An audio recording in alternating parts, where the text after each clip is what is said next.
Hello scale modelers from YouTube, and welcome to my channel. And welcome to another episode of Throwback in Time. Let's go back again to the 80s and let me share with you another rare model kit. I've had this kit unbuilt, in the box, since the 80s, and I built it in 2019, when I returned to the hobby, after many years away. But first, let's have a look at some historical background of this magnificent car, the Lancia Beta Montecarlo Turbo.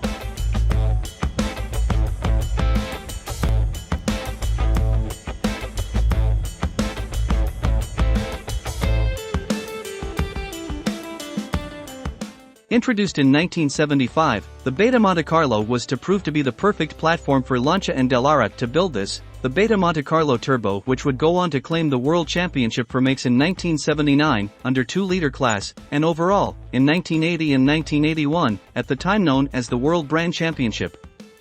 After 8 years of absence, Lancia was back, and it was dominating.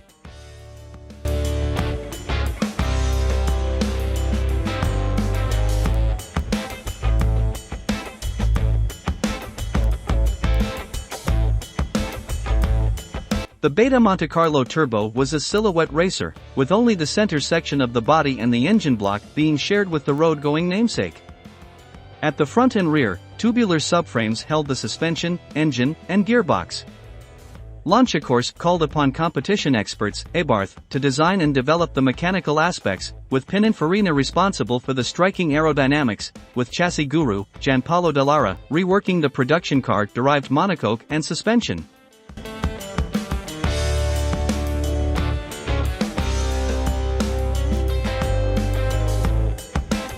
The Group 5 regulations balanced car performance by linking the engine displacement and minimum vehicle weight. The larger the displacement of your engine, the heavier the car had to be. This helped promote efficiency over outright brute power.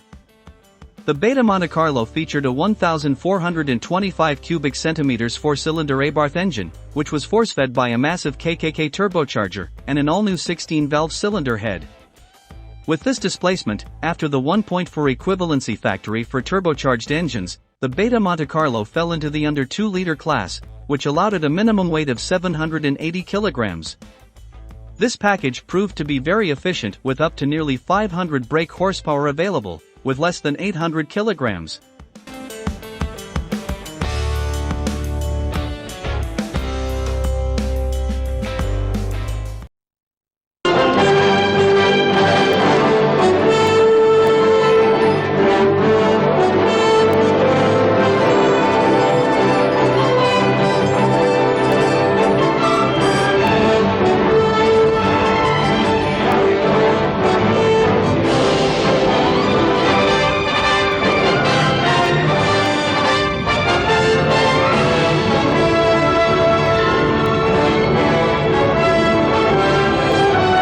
Silverstone 1978 marked the race debut of the Lancia Beta Montecarlo, being driven by Riccardo Patrese and Walter Röhrl.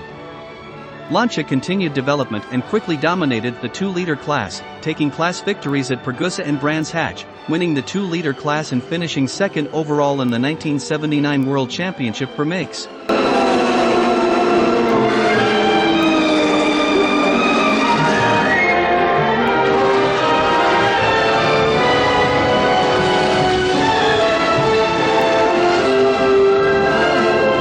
The 1980 saw further development, with the Beta Montecarlo dominating the field, taking victories in 10 of the 11 rounds, but perhaps more impressive were the outright victories at Brands Hatch, Mugello and Watkins Glen, with all three seeing a Lancia 1-2 result.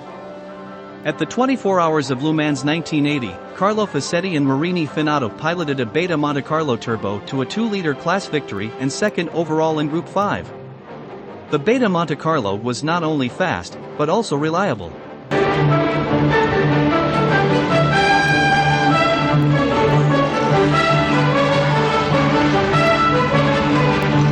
In 1981, the Beta Montecarlo continued to dominate, with Lancia claiming victory in all 6 rounds of the World Endurance Championship of Makes, including 2-liter class victory at the famed 24 Hours of Le Mans.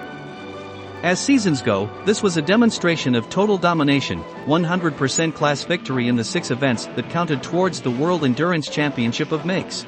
if the Lancias can win and can finish, and they've only got some 3 minutes to run in the Watkins Glen 6-hour race, they're not only going to win the race outright, finished first and second, but they're going to win the 1981 World Championship Series. They're coming up now. Cheers from the crowd. The checkered flag is ready, and they've done it for the second year in succession. The Martini Lancia team wins the 1981 World Endurance Series. The point score at the end of the series, with the Italians going rightly mad there, taking their national flag up to victory lane. The winning margin was still just 2.5 points. The Lancia team have 110 points. The Porsche teams have 107.5 points. Cesare Fiori there congratulating the winners, Riccardo Petresi and Michele Alboreto. They look very happy with their victory. A victory also for Pirelli, a victory for Lancias. For Lancias are the 1981 world champions. The Beta Montecarlo was Lancia's return to endurance racing, victory, and domination. This was the car that convinced Lancia to continue endurance racing, leading to the LC1 and later the LC2 Group C. This was Lancia's most successful endurance competition car, claiming class victory at the 24 Hours of Le Mans twice, and claiming 2 World Sports Car Championships. And let's not forget, it also wore the best livery thanks to sponsorship from Martini. Let me show you now my build. The model kit is from SCI number 3044 in 1/24 scale, and it is rare now, especially this crystal version, with the body in transparent styrene. There are other versions of the Lancia Beta Montecarlo, but in this case the supply decals are for the car number 65 with the Martini racing livery, running the 1981 24 Hours of Le Mans, and driven by Eddie Cheever, Michele Alboreto, and Carlo Facetti. As I said at the beginning of the video, this kit was unbuilt in the box until 2019. Unfortunately, during the long time of storage, the body was a little warped, and the decals turned yellowish. As far as I remember, in addition to being yellowed, I had some problems during the application of the decals.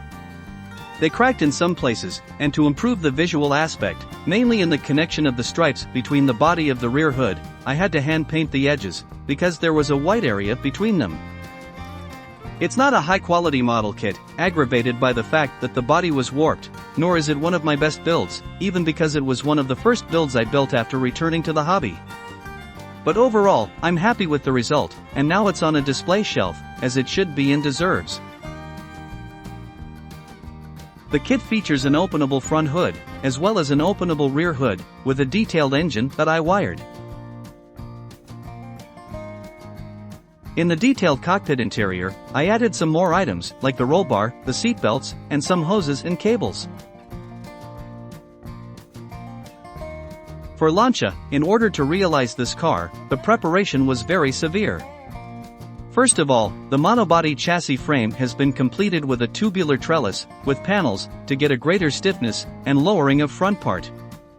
The engine was brought to 1,425 cubic centimeters, supercharged by a KKK turbo compressor. For a greater stability, front rims of 16 inches and back ones of 19 inches were adopted.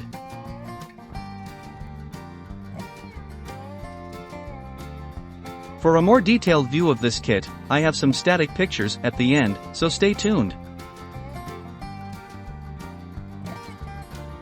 Thank you for watching, and thank you to all my subscribers. If you like this video, please give it a thumbs up and comment down below with any question or feedback.